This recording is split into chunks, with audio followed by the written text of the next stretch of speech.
Hello everyone. तो बच्चों आज हम लोग शुरू करेंगे lecture number 7 atoms and nucleus chapter का।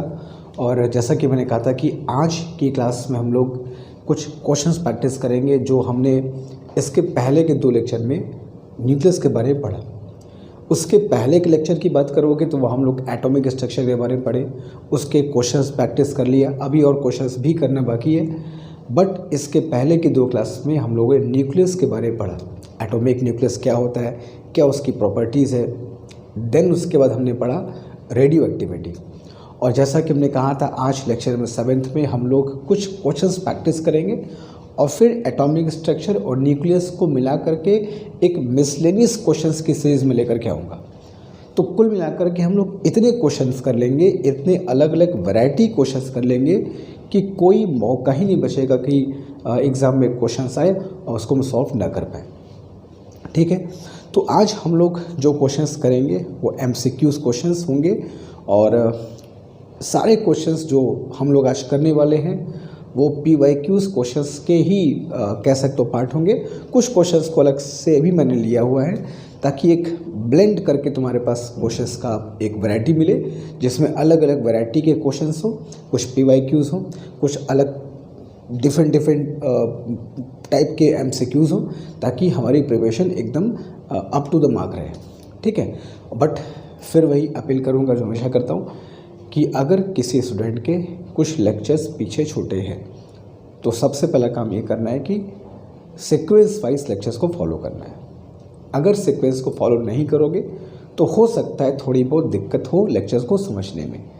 तो वो थोड़ी बहुत दिक्कत भी ना हो, स्मूथली पूरा कॉन्सेप्ट हमारा क्लियर होता चले, इसके लिए ज़रूरी है कि लेक्चर को सीक्वेंस वाइज ऑर्डर वाइज हम लोग ज़रूर कंप्लीट करें। अगर कुछ बैकलॉग है तो टाइम निकाल करके अर्जेंट बेसिस पर उसको जल्द से जल्द पूरा करें। ठीक है, चलो तो आज हम लोग शुरू करते हैं लेक्चर नंबर 7। और क्वेश्चन 1 जो लिया है मैंने वो नीट 2015 में पूछा गया क्वेश्चन है। क्वेश्चन बहुत ही आसान है, देखते हैं क्वेश्चन क्या कह रहा है। द रेडियस ऑफ 12Al27, ठीक है, इज़ RAL। एल्युमिनियम के न्यूक्लियस का जो रेडियस है वो हमको दिया है 12Al। हालांकि इसमें लिखा नहीं रेडियस ऑफ एटम है कि वो न्यूक्लियस है, मगर हम लोग उसको न्यूक्लियस का रेडियस ही मान के चल रहे हैं, एटम करें। तो the radius of 12Al27 is RAL, ये रेडियस हमको दिया है एल्युमिनियम के न्यूक्लियस का। Then the radius of 53Te125, 53Te125 का रेडियस क्या होगा वो हमसे पूछा गया। एक एलिमेंट का दिया हुआ है, दूसरे एलिमेंट का पूछा गया, और दूसरे एलिमेंट का जो पूछा गया है उसकी जो वैल्यू है वो पहले एलिमेंट के रेडियस के टर्म्स में दिया है। जो ऑप्शंस को ध्यान से देखो तो जो भी आंसर्स हैं उसमें RAL RAL RAL RAL ही है, मतलब फर्स्ट रेडियस के टर्म्स में ही हमको सेकंड रेडियस का आंसर देना है। मगर कैसे निकाला जाए, तो हम लोग क्या पढ़े थे स्ट्रक्चर ऑफ न्यूक्लियस में, जो किसी भी एटम के न्यूक्लियस का रेडियस जो होता है वो रेडियस उसके एटॉमिक नंबर मास नंबर के क्यूब रूट के प्रोपोर्शनल होता है, R प्रोपोर्शनल A⁴ तो अगर मैं RAL बाई RTE करूँगा तो A of AL by A of TE whole to the power कितना हो जाएगा 1/3। अब AL का रेडियस, AL का मास नंबर कितना दिया है 27, जैसा कि हम सब जानते हैं। TE का मास नंबर कितना दिया है 125 और होल टू दी पावर कितना हो गया बेटा 1/3, दैट इज क्यूब रूट। ठीक है, तो RAL by RTE is equal to 27 का क्यूब रूट कितना हो गया 3, 125 का क्यूब रूट कितना हो गया 5। ठीक है, तो देयरफॉर बहुत आसान सा क्वेश्चन था। Radius of TE will be 5/3, ठीक है ना, 5/3 ऑफ रेडियस ऑफ एल्युमिनियम। तो 5/3 रेडियस ऑफ एल्युमिनियम मैंने कहा ऑप्शन नंबर 1। ठीक है, तो ये तुम्हारा आंसर हो गया, जो कि बहुत आसान सा सिंपल सा क्वेश्चन था। लेकिन तुमको ये बताना ज़रूरी है कि हमारे एग्ज़ाम में कुछ ऐसे क्वेश्चन भी मिलेंगे जो बस सेकंड्स में सॉल्व हो जाएंगे, बशर्ते पूरा कॉन्सेप्ट तुमको अच्छे से पता हो उसके पीछे का क्या कॉन्सेप्ट है। ठीक है, तो फर्स्ट क्वेश्चन डन, जल्दी करो। सेकंड क्वेश्चन की तरफ हम लोग हमेशा की तरह तुरंत चलेंगे, जल्दी।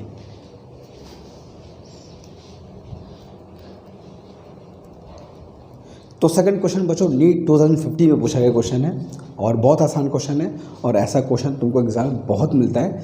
देखते हैं क्वेश्चन क्या कह रहा है। अ यूरेनियम न्यूक्लियस एट रेस्ट, एक यूरेनियम का न्यूक्लियस है जो कि फिलहाल रेस्ट में decays into thorium and helium. ये तुम क्या जानते ही है कि यूरेनियम जब स्प्लिट होता है, ब्रेक होता है न्यूक्लियस, तो थोरियम और हीलियम के न्यूक्लियाई में ये ब्रेक होता है। वही का एग्जाम्पल यहाँ से लिया गया है। तो यूरेनियम कह रहा है बच्चों ब्रेक होता है इनटू थोरियम प्लस हीलियम। ठीक है, पूरा इक्वेशन ये लिख रहा हूँ, बस बता रहा हूँ कि क्या कहना चाह रहा है। तो यूरेनियम का न्यूक्लियस थोरियम और हीलियम में ये ब्रेक होता है, डीके होता है, क्षय होता है, जो कह लो। इस बात को ध्यान रखना है कि यूरेनियम जो है वो रेस्ट में है। क्वेश्चन में कह रहा है यूरेनियम न्यूक्लियस एट रेस्ट में है और डीके करता है। तो अब इसमें इनके एनर्जी, मोमेंटम, तमाम चीज़ों में जो रिलेशन होगा, हीलियम और थोरियम के बीच बात हो रही है, तो उस पर क्वेश्चंस बनते हैं कि किसकी एनर्जी कितनी होगी, किसका मोमेंटम कितना होगा। तो थोरियम और हीलियम के बारे में क्या बातें कही हैं, एक बार ऑप्शन देख लेते हैं। Momentum of helium nucleus is smaller than that of nucleus और that of thorium nucleus. Momentum की बात हो रही, छोटा बड़ा क्या है छोड़ो, पहले मोमेंटम की बात हो रही, बात ध्यान रख लो। दूसरे ऑप्शन में भी मोमेंटम की बात हो रही है, तीसरे चौथे में काइनेटिक एनर्जी की बात हो रही है। तो पहले जरा इनके बारे में बातचीत कर लिया जाए, किसकी मोमेंटम कितनी होती, किसकी काइनेटिक एनर्जी कितनी होती है। यार जब ये यूरेनियम न्यूक्लियस रेस्ट में है तो मोमेंटम क्या होगा, इसका ज़ीरो होगा इनिशियल। और मोमेंटम कंजर्वेशन के प्रिंसिपल से अगर इनिशियल मोमेंटम ज़ीरो है तो फाइनल मोमेंटम भी ज़ीरो होगा। ठीक है, तो momentum of thorium nucleus plus momentum of helium nucleus must be zero. अगर इनिशियल ज़ीरो तो बाद का भी ज़ीरो होगा। इसका मतलब क्या हुआ कि दोनों का जो मोमेंटम का मैग्नीट्यूड होगा, मोमेंटम का जो मैग्नीट्यूड होगा वो क्या होना चाहिए, सेम होना चाहिए। भाई दोनों का सेम होगा, डायरेक्शन अपोजिट होगी, तभी कैंसिल होकर के ज़ीरो आ सकता है। तो ये तो कन्फर्म है कि मोमेंटम जो होगा थोरियम न्यूक्लियस का और हीलियम न्यूक्लियस का वो बराबर होगा। क्यों बराबर होगा, क्योंकि बराबर होगा तभी तो आपस में कैंसिल होकर के ज़ीरो देगा। तो मोमेंटम इज़ इक्वल। तो मोमेंटम जहाँ पर पे स्मॉलर देन और मोर देन की बात हो रही है, वो ऑप्शन तो तुम्हारे पहले ही राउंड में क्या हो, गलत हो गए। ठीक है, चलो अब आते हैं थर्ड और फोर्थ ऑप्शन पे। अब थर्ड और फोर्थ ऑप्शन जो कह रहा है वो कह रहा है काइनेटिक एनर्जी पर।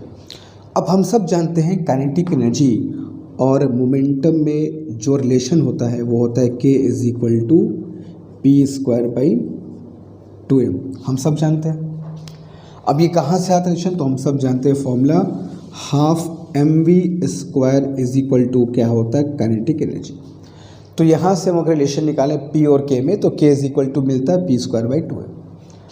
अब मोमेंटम सबका सेम है तो काइनेटिक एनर्जी मास पे डिपेंड करेगी और मास डिनोमिनेटर में है, तो मास जिसका कम होगा काइनेटिक एनर्जी उसकी ज़्यादा होगी। और हम सब जानते हैं कि mass of helium is smaller then mass of thorium. Helium का मास थोरियम के मास से कम होता है, बहुत कम होता है इनफैक्ट। तो अगर मास हीलियम का कम है तो काइनेटिक एनर्जी हीलियम की क्या होगी, ज़्यादा होगी। किससे, काइनेटिक एनर्जी ऑफ थोरियम से। तो थोरियम न्यूक्लियस की काइनेटिक एनर्जी कम होगी और हीलियम की ज़्यादा होगी। तो चौथा ऑप्शन जो कह रहा है kinetic energy of helium nucleus is more than that of thorium nucleus, यही तुम्हारा राइट आंसर है। ठीक है, तो ऐसे क्वेश्चन भी आते हैं जहाँ पर हमको मोमेंटम काइनेटिक एनर्जी चेक करनी होती है। तो बहुत सिंपल सी बात है, momentum initial equal to final कर देना और उसके बाद चेक करना कौन कौन पार्टिकल्स ब्रेक हो रहे हैं, कौन कौन न्यूक्लियस ब्रेक हो रहे हैं, उनके मास क्या है, तो सब कुछ तुमको आंसर मिल जाएगा। ठीक है, तो ये हो गया क्वेश्चन नंबर सेकंड। जल्दी करो इसको, क्वेश्चन नंबर थर्ड की तरफ तुरंत चलते हैं जल्दी।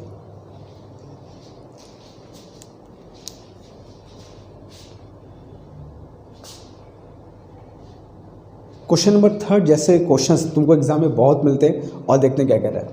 For a radioactive substance, एक रेडियो एक्टिव सब्सटेंस है जिसका प्रेजेंट काउंट रेट, अब काउंट रेट का मतलब क्या होता है, जिस रेट से डीके हो रहा है वही काउंट रेट उसका कहने का मतलब होता है। तो काउंट रेट अगर दिया है 320 पर सेकेंड, इसका मतलब क्या हुआ कि पर सेकेंड 320 न्यूक्लियस डीके हो रहे हैं, ठीक है, ये इसका काउंट रेट है। After 90 second it falls down to 40 per second. अब हम सब जानते हैं जो डीके रेट होती है वो हमेशा सेम तो होती नहीं है, इनफैक्ट डिक्रीज करती है समय के साथ।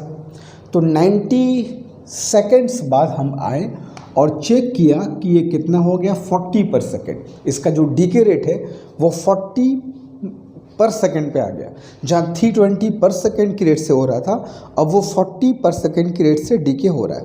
तो हमें कह रहा है कि the half life of the substance की हाफ लाइफ कितनी होगी। सब मिनट में दिया है, लग रहा है यहाँ पर मैंने एक मिस्टेक करी है, ये 90 सेकेंड नहीं होगा 90 मिनट होगा, क्योंकि जो ऑप्शंस हमको दिए उसके हिसाब से 90 सेकेंड में अगर होता तो ये भी सेकेंड्स में आते। तो 90 मिनट में ये जो डीके रेट है, काउंट रेट है, वो 320 से घटकर 40 पर सेकेंड हो गई। तो उसकी हाफ लाइफ अर्ध आयु हमसे पूछा है। अब चूँकि हम यहाँ जानते हैं जो डीके रेट होता है, जो रेट ऑफ डीके होता है वो उस मटेरियल के प्रेजेंट अमाउंट के प्रोपोर्शनल होता है।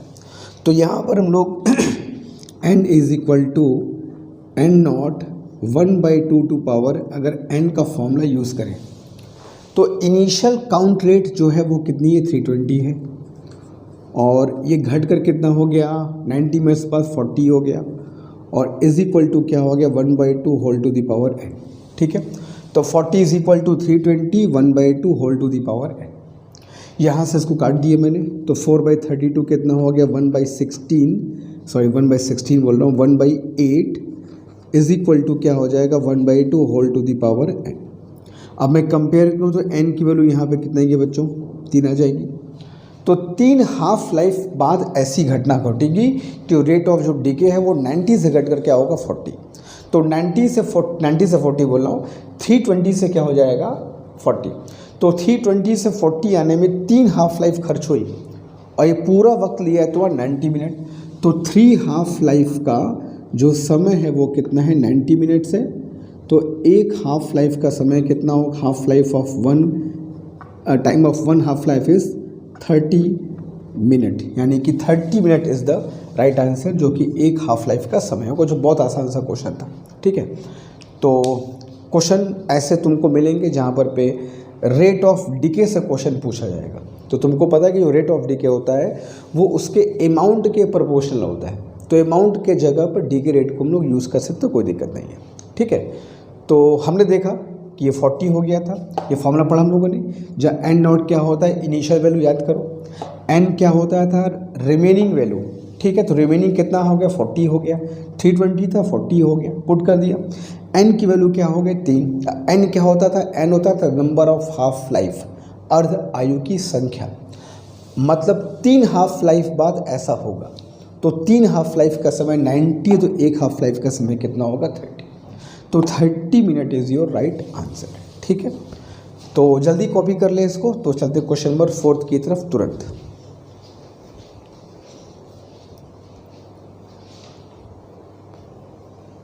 क्वेश्चन नंबर 4 बच्चों जेई मेन 2016 में पूछा क्वेश्चन है, जो कि बहुत ही आसान क्वेश्चन। देखते क्वेश्चन क्या कह रहा है। The half life of 2 radioactive elements A and B are 20 minute and 40 minute. 2 radioactive element हैं ए और बी, जिनके हाफ लाइफ कह रहा है रेस्पेक्टिवली कितने कितने हैं। ए का है 20 मिनट्स और बी का है 40 मिनट्स। ठीक है, कोई दिक्कत नहीं है। कह रहा है कि initially their amount is same. हमने दोनों का सैंपल लिया और दोनों के सैंपल में इनिशियली जो दोनों का अमाउंट था वो क्या था, सेम था। ठीक है, मतलब इसकी भी एक्स वैल्यू और इसकी भी एक्स वैल्यू, मतलब दोनों की अमाउंट सेम रखा मैंने। What is the ratio of the decaying amount, इस बात पे ध्यान रखना, हमें उनके डीकेइंग अमाउंट का रेशो पूछा है कि कितना वो डीके करेंगे आफ्टर 80 मिनट्स। 80 मिनट बाद दोनों के जो डीके अमाउंट होंगे, मतलब जितना उनका डीके हुआ होगा, क्षय हुआ होगा, उसका रेशो निकालना, रिमेनिंग अमाउंट का नहीं, जो डीके हुआ है उसका रेशो निकालना है 80 मिनट में। तो जब भी ऐसा क्वेश्चन है हमेशा क्या करना चाहिए पता है, जो टोटल टाइम है उसको देखो पहले, और देखो कि जो उनके हाफ लाइफ हैं उस टोटल टाइम में कितने हाफ लाइफ पास कर जाएंगे। मतलब कहने का ये हुआ, एक का हाफ लाइफ 20 मिनट है, तो 80 मिनट में 4 हाफ लाइफ पास करेंगे, इतना कह सकते हैं। n इज इक्वल टू 4 आएगा ए के लिए। अब ये कहाँ से आ गया भाई, 80 में 20 से डिवाइड कर दो 4 आ जाएगा। भाई 20 मिनट में एक हाफ लाइफ पास करती है, तो 80 मिनट में क्या होगा, 4 हाफ लाइफ पास करेगी। सिमिलरली बी का हाफ लाइफ 40 मिनट है, मतलब 40 मिनट में एक हाफ लाइफ पास कर जाती है, तो 80 मिनट्स में नंबर ऑफ हाफ लाइफ कितना होगा, 2 होगा। यहाँ तक क्लियर है। चलो अब N A is equal to N not 1/2 whole to power n formula लगा दें, और एन बी के लिए भी क्या लगा दें, N not 1/2 whole to the power n लगा सकते हैं ए और बी के लिए। दोनों की इनिशियल अमाउंट सेम है, तो एन नॉट रख लिया मैंने। हाँ, number of half life different है, तो नंबर ऑफ लाइफ ए के लिए कितना है 4 और बी के लिए कितना है 2। तो 1/2 पावर 4 करोगे तो कितना आएगा बालक, एन नॉट बाई 16। 1/2 पावर 4 करोगे तो कितना आएगा, एन नॉट बाई 4। तो एन बी की वैल्यू आ गई और एन ए का वैल्यू आ गया। मगर अभी रुक जाओ, अभी काम ख़त्म नहीं है, ये रिमेनिंग वैल्यू है। हमें रिमेनिंग वैल्यू का रेशो नहीं पूछा है, इनका रेशो निकालोगे तो तुम्हें आंसर मिल भी जाएगा, फंस जाओगे। ध्यान से क्वेश्चन पढ़ो, रिमेनिंग वैल्यू का रेशो नहीं पूछा है, जो डीके हुआ है उसका रेशो पूछा है। यही सब छोटी छोटी गलतियाँ होती हैं। हम में से बहुत बच्चे भूल जाते हैं कि जो एन है इस फॉर्मूले में, ये डीके होने के बाद बची वैल्यू है, तो बची वैल्यू का रेशो क्या पूछा है, कितना डीके हुआ वो निकालना है। तो अगर बचा वैल्यू ये है तो इसका डीके वैल्यू कितना होगा, तो डीके वैल्यू के लिए इनिशियल वैल्यू में से रिमेनिंग वैल्यू को माइनस कर दिया, तो 16 N not minus N not किया तो कितना आ गया, 15 एन नॉट बाई 60। सिमिलरली यहाँ डी के वैल्यू कितनी होगी, तो यहाँ डी के वैल्यू भी N not minus N not by 4 कर दिया, तो 4 माइनस एन नॉट कितना आ गया, 3 एन नॉट बाई 4। अब इन दोनों का रेशो हम निकाल लेंगे, आंसर आ जाएगा। तो ए का रिमेनिंग वैल्यू कितना है, 15 एन नॉट बाई 16। बी का रिमेनिंग वैल्यू कितना है, पलट दो इसको, रेशो आएगा तो पलट दो, तो 4/3 एन नॉट। तो 4 जा तो ये कट जाएगा, एन नॉट से एन नॉट ये कट जाएगा, एन नॉट से 3 क्यों कट रहा हूँ मैं, एन नॉट से एन नॉट एंड 3 5 जा दिस मच। तो रेशो कितना आएगा, 5/4, यानी कि 5:4 is the answer. Option number 3 is your correct answer. ठीक है, तो बहुत बच्चे यहाँ तक करने के बाद गलती कर देते हैं, इसी का रेशो निकाल देंगे। और एग्ज़ाम वाले भी चालाक होते हैं, वो तुम्हें इसका रेशो दिए भी रहेंगे, मिल जाएगा, टिक करो, गलत हो गया। तो ध्यान से बातों को समझो, तुमने जो नहीं करा रिमेनिंग वैल्यू थी, जो पूछा गया है वो डीके वैल्यू था। तो डीके वैल्यू निकालने के लिए रिमेनिंग वैल्यू को इनिशियल वैल्यू से क्या कर दिया, माइनस कर दिया कि भाई कितना बचा तो डीके कितना हुआ, फिर दोनों का रेशो निकालिए, आंसर कितना आ गया, 5:4। ठीक है, तो मेंस 2016 का पूछा क्वेश्चन है, जो कि मेरे हिसाब से बहुत आसान क्वेश्चन सी कैटेगरी में आएगा। ठीक है, तो दिस इज क्वेश्चन नंबर 4। जल्दी करो, क्वेश्चन नंबर 3 बोल लो, 5th की तरफ तुरंत चलते हैं, do it fast.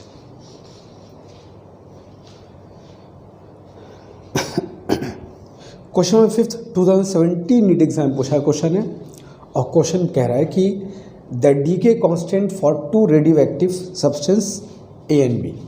2 substance A and B हैं जिनके डीके कांस्टेंट 6 नियतांक क्रमशः 8 लैम्डा और लैम्डा है रेस्पेक्टिवली। मतलब ए का 8 लैम्डा, बी का lambda. Initially their amount is same, जो प्रारंभिक मात्रा है, जो इनिशियल अमाउंट है, दोनों का सेम है। आफ्टर हाउ मच टाइम, समय की वैल्यू पूछी गई है। देयर रिमेनिंग अमाउंट, ध्यान रखना यहाँ रिमेनिंग अमाउंट की बात हो रही है, जबकि इसके ठीक पहले वाले क्वेश्चन में डीके अमाउंट का रेशो पूछा गया था। तो इस सब बातों को ध्यान रखना, कहाँ रिमेनिंग अमाउंट है और कहाँ डीके अमाउंट है। The remaining amount will be in the ratio of 1/e, मतलब जो दो सब्सटेंस ए और बी हैं, तो ए का जो रिमेनिंग अमाउंट है और जो बी का रिमेनिंग अमाउंट है, इन दोनों का रेशो कितना होना चाहिए, 1/e। तो ऐसा कब होगा, जबकि दोनों की जो इनिशियल वैल्यू है वो सेम है। तो चलो मैंने इनिशियल वैल्यू कितना मान लिया, दोनों का n0 मान लिया कि दोनों का वैल्यू n0 है। तो फॉर ए, अगर सब्सटेंस ए के लगाऊं मैं, तो Na is equal to n0 e⁻ λt लगा सकते हैं, ठीक है। अब यहाँ मैं क्यों ये वाला फॉर्मूला लगा रहा हूँ, क्योंकि यहाँ पे लैम्डा की वैल्यू हमको दी है और लैम्डा के टर्म्स में आंसर भी लगाना है। तो ये ऐसा फॉर्मूला इसको जहाँ पर लैम्डा आ रहा हो, ये ए की वैल्यू हो गई और जो बी की वैल्यू है, बी की वैल्यू होगी, लेकिन ए की वैल्यू में जो लैम्डा है वो कितना रखना होगा, 8 लैम्डा। तो लैम्डा तो फॉर्मूले का होता है, यहाँ जो यूज़ करो कितना हो जाएगा, 8 लैम्डा इंटू टी, ठीक है। जो फॉर्मूला हम यूज़ करें वो ये है, n is equal to n0 e⁻ λt। तो सब्सटेंस ए के लिए लैम्डा के बदले कितना था, 8 लैम्डा, तो 8 लैम्डा यहाँ पुट कर दिया। और बी की वैल्यू क्या होगी, n0 e⁻ λt, ठीक है। दोनों का इनिशियल वैल्यू सेम था, लैम्डा डिफरेंट था, मैंने पुट कर दिया। अब इन दोनों का रेशो जो है वो कितना है, 1/a। दोनों को डिवाइड कर दो, दोनों को डिवाइड करोगे तो क्या मिलेगा, Na/nb is equal to n0 cut गया और e⁻8 λt और divide by e⁻ λt। Simple सा मैथमेटिक्स है। अब Na/nb की वैल्यू है 1/e, तो 1/e पुट कर दिया। अब e⁻8 λt ये है, और अगर -λt ऊपर गया तो कितना हो जाएगा, +λt। सिंपल मैथमेटिक्स है। इसको भी अगर मैं ऊपर कर दूं तो e⁻ क्या हो जाएगा, -1, और वहाँ कितना आ जाएगा, -8 + 1 -7 λt, ठीक है। अब मैं दोनों कंपेयर कर लूँ पावर को, बेस सेम तो पावर कंपेयर कर लो। तो पावर को कंपेयर करोगे तो क्या मिलेगा, -1 इज इक्वल टू -7 λt। तो t की वैल्यू क्या आ जाएगी बच्चों, 1/7 लैम्डा। कितना आसान सा क्वेश्चन है, बस थोड़ी सी प्यारी सी छोटी सी मैथमेटिक्स लगानी है और फॉर्मूले को यूज़ करना है, आंसर तुम्हारे सामने होगा, ठीक है। तो नीट 2017 में पूछा गया क्वेश्चन है, जो कि बहुत आसान क्वेश्चन है, बहुत कुछ खास काम नहीं करना था, हाँ। बट अगर ऐसे क्वेश्चन हम पहले से प्रैक्टिस किए होंगे तो हमें कॉन्फिडेंट होगा कि हाँ हम ऐसे क्वेश्चंस कर सकते हैं। तो प्रैक्टिस का अपना एक महत्व, अपना इंपॉर्टेंस है, उसको समझो, ठीक है। तो डन विथ क्वेश्चन नंबर 5, चलते हैं 6 की तरफ। पहले से कॉपी कर लो अच्छे से, ठीक है, do it first.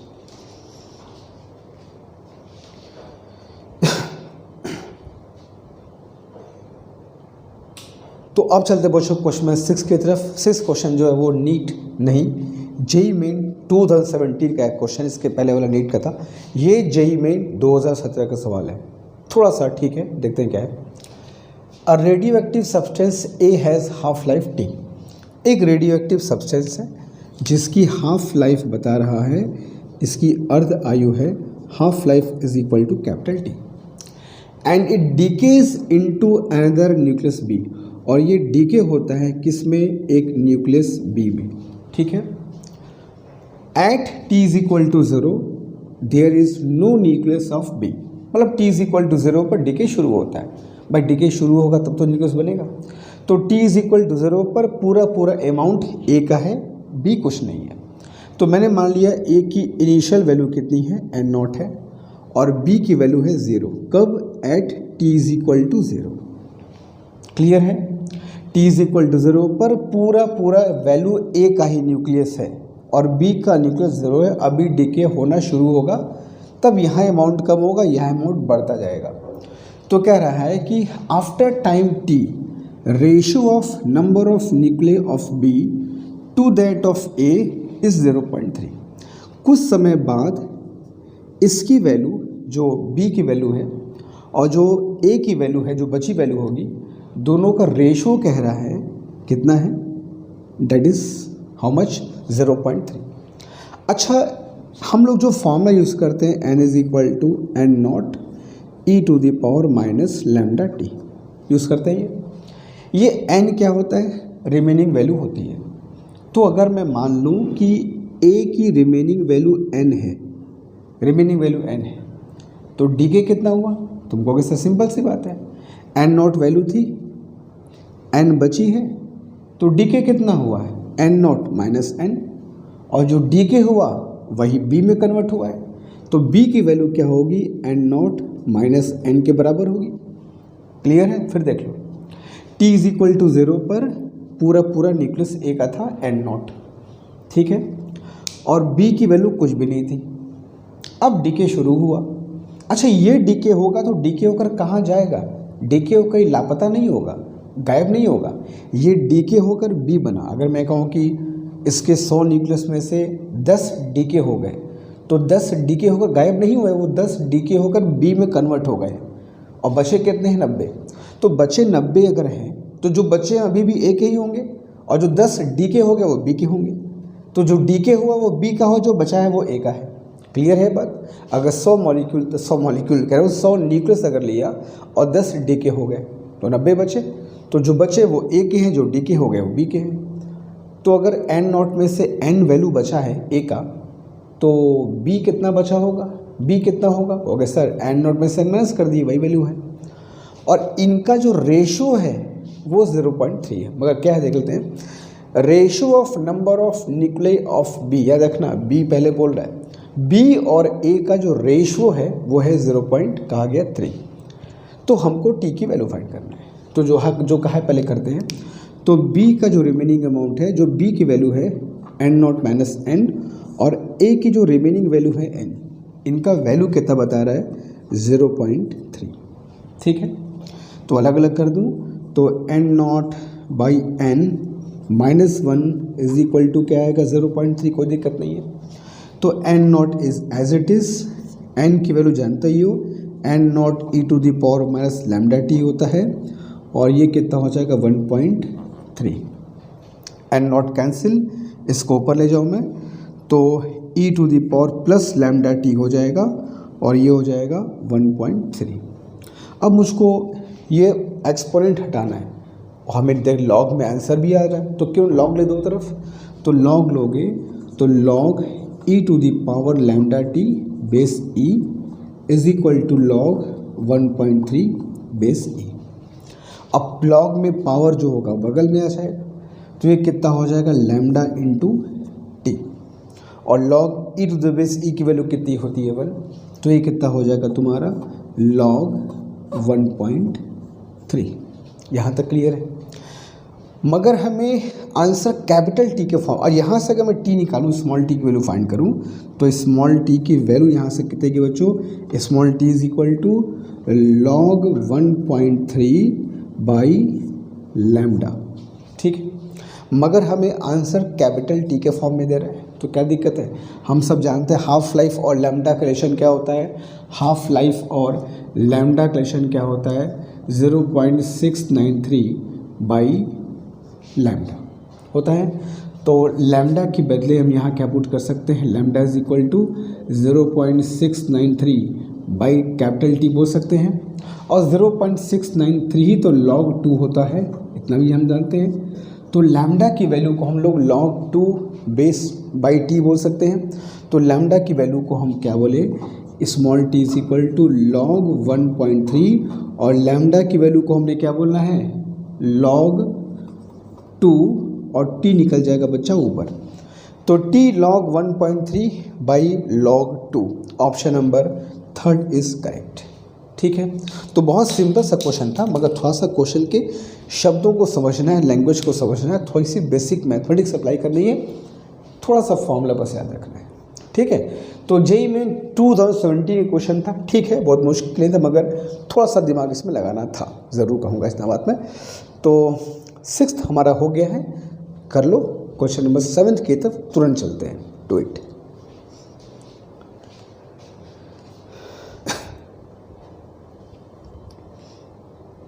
Low now question number seventh कह रहा है कि रेडियो एक्टिव सब्सटेंस अच्छा, इस क्वेश्चन की एक पहचान बताऊंगा कि क्या पहचान है इस क्वेश्चन की और यहाँ पर कैसे करना होता है। A radioactive substance decays to 10%, ठीक है, ये 10% डीके हो जाता है, इन डिकेज टू नहीं, इट इज़ बाई है, not to, decays by 10% in 5 days। By 2 समझते हो ना, तो बाई का मतलब कि वो उसमें 10% का डीके हो गया, और 2 डीके का मतलब कि डीके होकर 10% हो गया, तो वो दोनों अलग चीज़ है, ठीक है ना।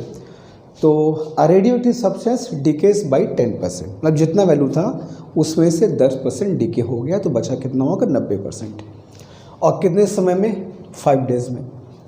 तो पूछ रहा है कि what will be it's remaining value, what will be it's remaining value after 20 days। एक पहचान बताओ इसकी, 5 days और 20 days, बताओ मल्टीपल में है कि नहीं। 5 4 जा 20 होता है कि नहीं, बस मल्टीपल होना चाहिए। कभी भी टाइम अगर मल्टीपल में हो कि एक दिया है दूसरा पूछा है, 3 का दिया है 12 का पूछा है, 2 का दिया है 8 का पूछा है, 3 का दिया है 15 का पूछा है, 4 का दिया है 20 का पूछा है, 5 का दिया है 20 का पूछा है, तो कभी मल्टीपल वाले क्वेश्चंस आए जो टाइम दिया हो और जो टाइम पूछा हो उनमें मल्टीपल हो, ठीक है। तो इस तरीके के क्वेश्चन को सॉल्व करने एक सिंपल सा तरीका बता रहा हूँ मेथड में। सबसे पहले करते क्या है कि हम मान लेते हैं कि जो इनिशियल वैल्यू है वो है बेटा 100%, ठीक है। तो इन 5 days 5 दिन बाद जो रिमेनिंग वैल्यू क्या होगी वो 90% होगी। 10% डीके किया है तो रिमेनिंग 90% होगा ना। तो पूछ रहा है कि 20 days में रिमेनिंग वैल्यू कितनी होगी, ठीक है। तो फॉर्मूला जो हम लगाएंगे ये लगाएंगे n is equal to N not E to the power minus lambda T. अगर 10% डीके हो गया तो रिमेनिंग वैल्यू कितनी 90%, तो ये तो रिमेनिंग वैल्यू ही होता है, डीके तो होता नहीं है, बता रहा हूँ कल से। तो डीकेइंग वैल्यू है 10%, रिमेनिंग वैल्यू क्या होगा 90%। तो 90% इज दिस, ये हो जाएगा 100 और ये हो जाएगा E to the power minus 5 lambda. T की वैल्यू क्या है 5 days, कन्वर्ट मत करना, दोनों डेज में कोई दिक्कत नहीं है। हाँ अलग अलग हो तो कन्वर्ट कर सकते हैं, कन्वर्ट करना ही पड़ेगा। तो 5 लैम्डा वैल्यू आ गई, यहाँ से इसको मैं काट दूँ तो 9/10 इज इक्वल टू क्या आएगा E to the power minus 5 lambda, ठीक है। तो E to power minus 5 lambda की वैल्यू कितनी आएगी मेरे पास 9/10। अब मुझसे कह रहा है कि 20 days बाद रिमेनिंग वैल्यू बताओ, तो फिर इस फॉर्मूले को लगाता हूँ 20 days के लिए। तो n इज इक्वल टू क्या होगा N not E to the power minus 20 lambda लगा दिए मैंने, ठीक है। तो एन नॉट की वैल्यू कितनी है 100 है। अच्छा ई टू पावर 20 लैम्डा को E to power minus 5 lambda to power 4 बोल सकते हैं, कोई दिक्कत नहीं, ठीक है। तो ये कितना हो जाएगा तुम्हारा 100 और E to the power minus 5 lambda की वैल्यू कितनी है 9/10। तो ये कितना हो जाएगा बच्चों 9/10 का होल टू पावर 4, ठीक है। तो क्लियर है। अब 9 टू पावर 4 हमको पता करना होगा कितना होता है, और नीचे 10 टू पावर 4 कितना हो जाएगा तुम्हारा 10 टू पावर 4 फोर्स दरवा जाएंगे, तो कितना हो जाएगा तुम्हारा 100 इंटू 9 टू पावर 4 को 81 इंटू 81 कह सकते हैं हम लोग, या 9 का क्यूब कितना होता है 9 का क्यूब 729 होता है ना, इंटू 9 करके निकाल लिया जाएगा और डिवाइड बाई क्या हो जाएगा 1 2 3 4, ठीक है। तो 2 से 2 कैंसल्ड आउट और ऊपर कितना आएगा 9 9 जा 81 का A1 8 हो गया, 9 2 जा 18 प्लस 8 किया तो 26 का 2, 9 7 जा 63 और 2 कितना हो जाएगा 65 और डिवाइड बाई 100, ठीक है। तो ठीक है कैलकुलेशन में चेक कर लेना। अगर मैं इसको डिवाइड करूँ 100 से तो वैल्यू कितनी आएगी 65.61 आएगी परसेंट में। तो 65.61 के जो नियरेस्ट आंसर वो कितना है हमारा बच्चों 65% इज़ योर करेक्ट आंसर, ठीक है। तो मल्टीपल में आंसर अगर तुमको अगर टाइम तुमको दिए तो उसका फ़ायदा ये होता है कि 5 का हमको वैल्यू पता है, तो 20 का कैसे निकालोगे, टू पावर कितना कर देना है 4। बस यही मल्टीपल का फ़ायदा है। अगर ये मल्टीपल में नहीं होगा तो थोड़ा सा में फिर लॉग वॉग का झंझट हो जाएगा। कर सकते हो उसको, मगर लॉग लगाना पड़ेगा, उसको सॉल्व करना पड़ेगा। तो वैसा क्वेश्चन लगभग नहीं के बराबर आएगा। CUT में तो बहुत मुश्किल है, ठीक है। तो मल्टीपल अगर टाइम हो तो उसको ऐसे हमको एडजस्ट करना है, ठीक है। तो ये इसका आंसर होगा 65% is the remaining value after 20 days, ठीक है। तो जल्दी से क्वेश्चन कर लो। क्वेश्चन में 8 की तरफ तुरंत चलेंगे। Do it.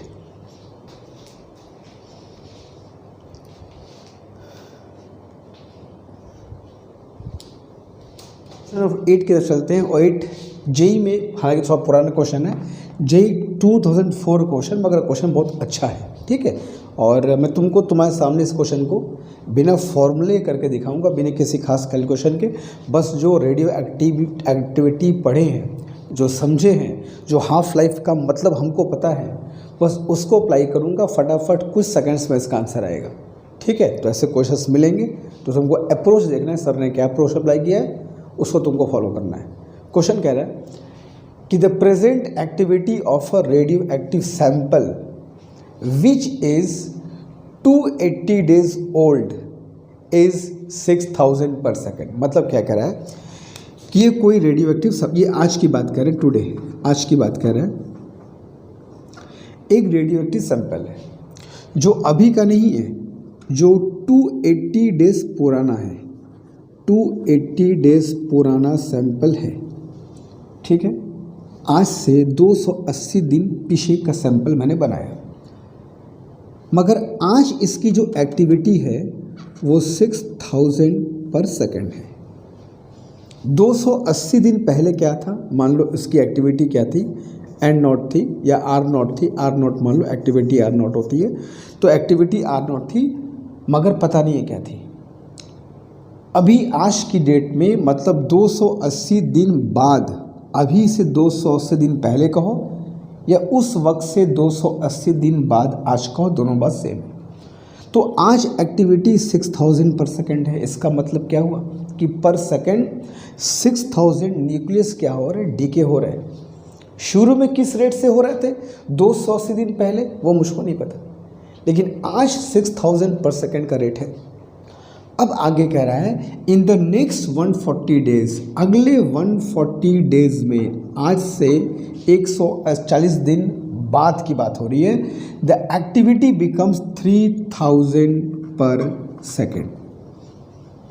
आज 6000 पर सेकेंड था, 140 दिन बाद ये 3000 हो गया। Then what is the initial activity of the sample, जो इनिशियल एक्टिविटी है आज से 280 दिन पहले, वो हमसे पूछा गया है। आई थिंक ये पूरा चीज़ देखकर क्वेश्चन क्या होगा, क्लियर हो चुका होगा, ठीक है। तो कैसे करेंगे देखो, एक बार बताओ बच्चों, ये 6000 है, ये 3000 है, क्लियर है। तो बताओ एक्टिविटी आधा हुआ कि नहीं हुआ। तो एक्टिविटी अगर आधा हो गया तो वही तो हाफ लाइफ होता है, जितने टाइम में अमाउंट हाफ हो जाए या एक्टिविटी हाफ हो जाए, दैट इज़ हाफ लाइफ। तो आज से 140 दिन बाद एक्टिविटी आधी हो जा रही है, तो भैया यही तो तुम्हारा टी हाफ है, 140 दिन। बताओ गलत कह रहा हूँ, सिंपल सी बात है। तो 140 डेज इज़ हाफ लाइफ, ठीक है। अब ये बताओ आज से 280 दिन बाद, सॉरी 280 दिन पहले क्या था हमसे पूछा गया। तो 140 डेज में एक हाफ लाइफ होती है, तो 280 डेज में कितना हो गया बच्चों, 2 हाफ लाइफ पास कर जाएगी। तो 2 हाफ लाइफ पहले कितना था, तो 2 हाफ लाइफ पहले कितना था, कैसे कैलकुलेट करोगे। एक हाफ लाइफ पहले कितना रहा होगा, 12000, क्योंकि 12000 का घट करके आधा 6000 हुआ होगा। तो 12000 के एक लाइफ पहले कितना रहा होगा, 24000 रहा होगा। तो 24000 का आधा होके 12000 हुआ, अगले में 12 से 6 हो गया। तो 2 हाफ लाइफ बाद अगर 6 हो गया तो 2 हाफ लाइफ पहले कितना रहा होगा, 24000 रहा होगा। तो 24000 डीके पर second is the right answer, ठीक है। कोई कैलकुलेशन नहीं करना है, अगर करना चाहो तो यहाँ पे लगा सकते हो ये फॉर्मूला, यहाँ से यहाँ लगा सकते हो n is equal to n not 1/2 to power n। अभी वैल्यू कितनी है 6000, n नॉट तुमको फाइंड करना है। 1/2 n की वैल्यू क्या पुट कर दोगे 2 हाफ लाइफ, क्योंकि 140 में 1 हाफ लाइफ है तो 280 में क्या होगा 2 हाफ लाइफ होगा। यहाँ से n की वैल्यू फाइंड कर लोगे, आ जाएगा तुम्हारा आंसर n नॉट की। मतलब n की वैल्यू पुट कर दोगे n नॉट की वैल्यू, आप देखो करके देख लो n कितना रखना होगा 6000, n नॉट की वैल्यू नहीं पता है। 1/2 n की वैल्यू क्या पुट करनी है 2, क्योंकि 280 डेज में 2 हाफ लाइफ होगी। तो 1/2 के पावर 4 करोगे तो कितना आएगा n नॉट बाई 4, तो 4 से मल्टीप्लाई किया तो n नॉट की वैल्यू क्या हो गई 24,000 पर सेकेंड। मगर इतना करने की आवश्यकता थी नहीं। अगर तुम देख रहे हो कि 6000 अभी है और 2 हाफ लाइफ बाद 6000 है, तो 1 हाफ लाइफ पहले कितना रहा होगा इसका डबल 12000, उसके 1 हाफ लाइफ पहले कितना रहा होगा 12000 का डबल 24000। सिंपल सा आंसर है। तो 24,000 डीके पर सेकेंड ये इसका इनिशियल रेट रहा होगा। ठीक है, आज से 280 दिन पहले। तो ठीक है, ठीक क्वेश्चन था, बहुत मुश्किल नहीं था, कर सकते थे आराम से। तो 8 क्वेश्चन हो गए, 9th क्वेश्चन की तरफ चलेंगे। इसको कॉपी कर लो पहले जल्दी।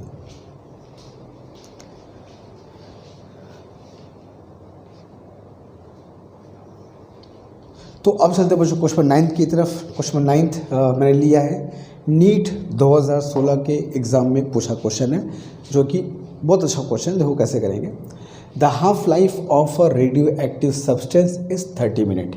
एक रेडियो एक्टिव सब्सटेंस है जिसका हाफ लाइफ तुमको दिया हुआ है भाई 30 मिनट। अच्छी बात है। अब कह रहा है कि ये 40% से 85% तक डीके होने में कितना वक्त लगेगा। भाई 50% डीके होने में 30 मिनट लेता है, तो 40 से 85% तक डीके होने में ये कितना समय लेगा हमको फाइंड करना है। ठीक है, तो देखते हैं कैसे करेंगे। एक बात बताओ, हम लोग जो फॉर्मूला पढ़ते हैं n is equal to n not 1/2 whole to the power n पढ़ते हैं, जहाँ n क्या होता है रिमेनिंग वैल्यू और n नॉट क्या होता है इनिशियल वैल्यू। चलो मान लेते हैं कि परसेंट में बात कर रहा है तो n नॉट इज़ 100%। ठीक है, अब इस वैल्यू को, इस फॉर्मूले को हम यहाँ पर कैसे अप्लाई करेंगे देखना। 40% डीके हो गया। ठीक है, मैं इस टाइम और इस टाइम की बात कर रहा हूँ। अगर 40% डीके हो गया, यानी कि जो बची वैल्यू कितनी परसेंट है 60% है। ठीक है, मतलब जब से जब की बात कर रहा है 40 से 85% तक डीके होना है।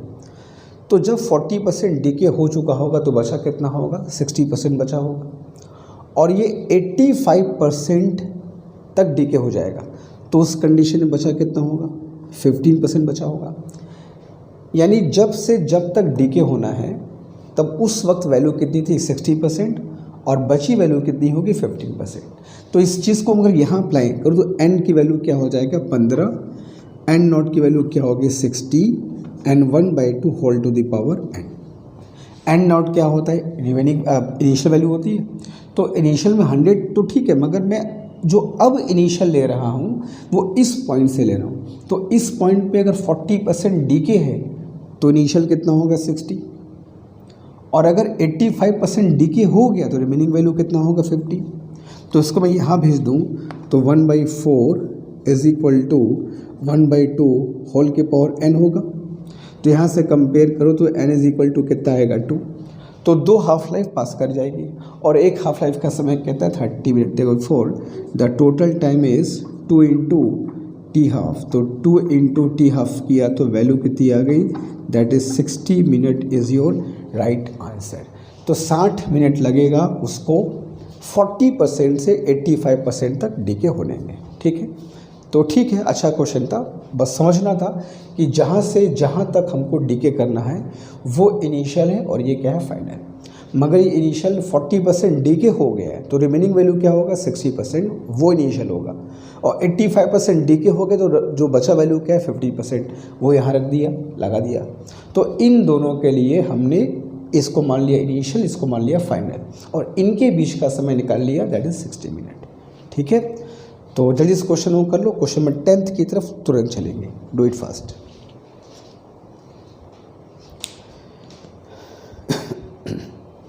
आप चलते बच्चों क्वेश्चन नंबर 10 की तरफ। क्वेश्चन नंबर 10 कह रहा है कि the half life of a radioactive substance is 3.8 days. तो हाफ लाइफ दिया है एक रेडियो एक्टिव सब्सटेंस का इज 3.8 डेज, ठीक है। The time in which it will remain 1/20 of its initial value, कितने टाइम में ये अपने रिमेनिंग वैल्यू का, इनिशियल वैल्यू का 1/20 रिमेनिंग वैल्यू होगा। मतलब अगर मैं फॉर्मूला लगाऊँ n is equal to N not E to the power minus lambda T से, तो n की वैल्यू इनिशियल वैल्यू का 1/20 होना चाहिए। तो remaining value is n not by 20 कर दिया और n not E to the power minus lambda T, ठीक है। अब यहाँ से